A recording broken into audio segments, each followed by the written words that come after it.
The hall breathed in silence long before the lights came on.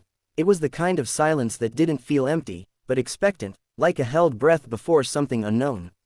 Rows of seats stretched into darkness, filled with people who had come carrying their own tired stories, parents escaping routine, teenagers chasing dreams they were afraid to admit, elders hoping to feel something familiar again.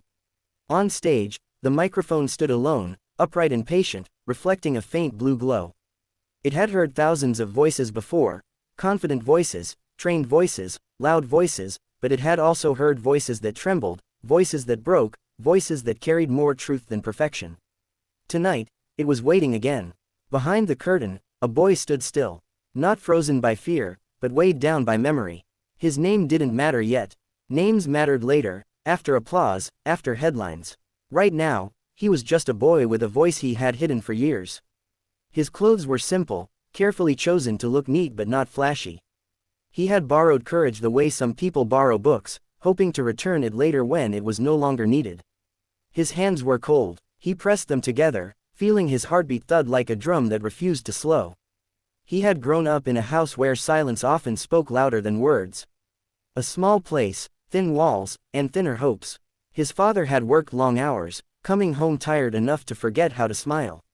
His mother had learned to measure love in sacrifices rather than sentences. Music had never been forbidden, but it was never encouraged either. Dreams were treated like luxuries, beautiful, but unnecessary. Yet every night, when the house slept, the boy would sit near the window and hum. Not loudly, just enough to hear himself. His voice would float out into the dark, mixing with distant traffic and barking dogs, as if the world itself was listening. At school, he was invisible by design. He learned early that attention could be dangerous. Teachers praised louder students, braver students.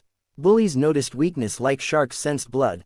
So he stayed quiet. When classmates talked about becoming doctors or engineers or influencers, he nodded along, pretending to share their ambitions. No one asked him what he wanted. And he was grateful for that. Wanting something felt risky. The first time someone truly heard him sing was an accident. A power outage had plunged the neighborhood into darkness one humid evening. With no television and no phone battery left, the boy sat on the steps outside his house and sang softly to himself. He didn't notice the neighbor standing nearby, an old man who had lived through more loss than he ever spoke about. When the song ended, the man clapped once, slowly. Not loudly, respectfully. He said nothing else, just nodded, as if acknowledging a truth that didn't need explanation. That clap stayed with the boy longer than any insult ever had. Years passed like pages turning too fast. Responsibilities grew heavier. Dreams learned to shrink. The boy sang less often, telling himself it was temporary. Still, the voice remained, waiting patiently. When he saw the audition announcement online, it felt like a message meant for someone else. Big stages were for big lives, not his. He scrolled past it twice. On the third time, his finger paused. Something inside him whispered that this might be the last chance to be honest with himself. Not to win, not to be famous, just to be heard once, properly. The day of the audition, he almost didn't come. He stood at the bus stop, watching buses arrive and leave, telling himself it was foolish. What if they laughed? What if he forgot the lyrics? What if his voice cracked under the weight of all those eyes? But then he remembered the old man's clap, the quiet approval that had asked for nothing in return. He boarded the bus. Now, backstage, his name was about to be called.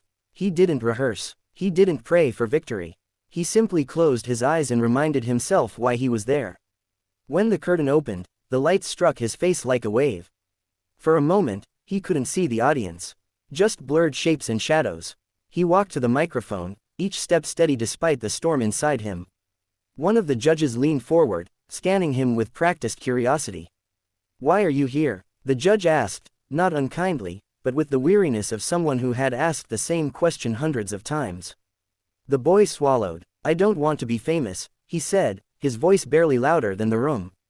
"I just want my voice to matter, at least once." A few people in the audience smiled politely. Some exchanged glances that said they had heard this before. The judges nodded, unconvinced but patient. The music cue was given. The first note left his lips uncertainly, like a bird testing its wings. His hands trembled, and he felt the familiar urge to retreat. But then something shifted, not in the room, in him. He stopped trying to impress.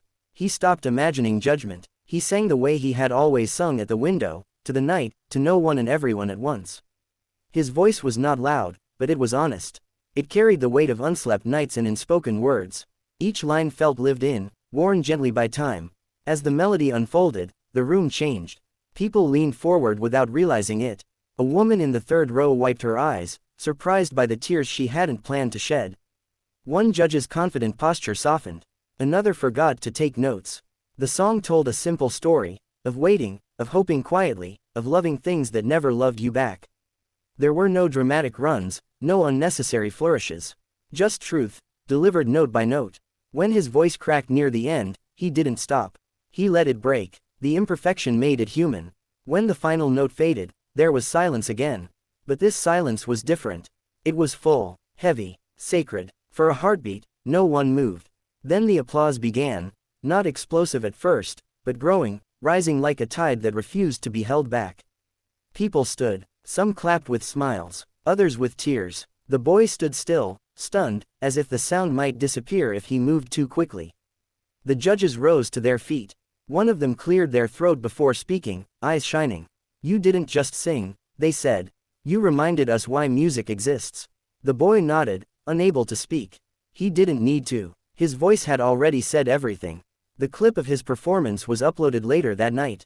At first, it moved quietly through the internet, shared by people who added no captions, as if words would only get in the way. By morning, it had crossed borders. Comments poured in from strangers who saw themselves in his story. "This is me. I felt this. I didn't know I needed this today." The algorithm did what algorithms do, but it was the humanity that carried it forward. News channels tried to frame him as a sensation, a miracle. He resisted that narrative. In interviews, he spoke gently, carefully. He talked about fear, about being overlooked, about how talent doesn't always announce itself loudly. He said he hoped people would listen more closely, to music, to each other, to themselves. Fame, when it arrived, did so awkwardly. He was not prepared for recognition in grocery stores, for messages from people who felt less alone because of him. He answered as many as he could. Each one felt like a responsibility, not a reward. He kept singing, but he also kept his old habits, walking at night, sitting by windows, listening more than he spoke. One evening, months later, he returned to his neighborhood. The old man was still there, sitting in the same place. The boy sang again, just for him. When he finished, the man clapped once, slowly, exactly as before. Some things didn't need to change. The world moved on, as it always does, chasing the next moment, the next voice. But something had shifted quietly. Somewhere, another boy watched the video on a cracked phone screen, sitting by a window, humming softly. And for the first time, he believed that being heard was possible, not because of fame, but because of truth. The microphone on that stage would hear many more voices. Some would be louder, some would be more polished. But every now and then, it would remember the night it carried a voice that had waited a lifetime to be free. And in that remembering, it would stand a little taller, ready for the next story that didn't need to shout to be unforgettable.